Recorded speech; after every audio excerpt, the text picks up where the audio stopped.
आज सोड तिचा. गावच्या राजाला धमकी.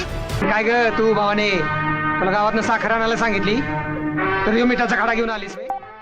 आईला ह्या गावात कोणावर विश्वास ठेवायची सोयच राहिली नाही. काय चांगलं काम करायला जावं तर घोटाळा आहेच. रंग्या, हे ओरडू नकोस. बोल, कशाला आलास इथं?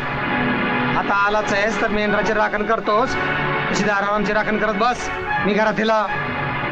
रंग्या, ही माझी बहीण आहे. असं मग मला दाजी म्हण. इथनं पुढं महाराज दाजी. रंग्या, अरे गावातल्या आयाबायांचा संसार मोडलंस तू. त्यानं देशोधडीला लावलंस, त्यांची इज्जत लुटलीस तू. अरे माणूस आहे का रावण तू? आता कीर्तन लावू नकोस का बस. अरे रंग्या, वाल्या कोळी बनून गावाच्या दुःखाचं 7 रांजण भरलंस तू.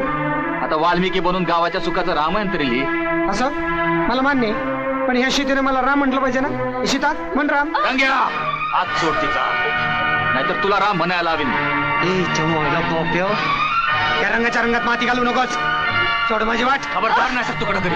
मला या रंगाला धमकी, गावच्या राजाला धमकी. या गावात 20-25 पोर आहेत माझ्या माग. माझा भाऊ आनंदा वारे वार, माझा मामा आग हे आग, आणि या पोलीस स्टेशनची तर मला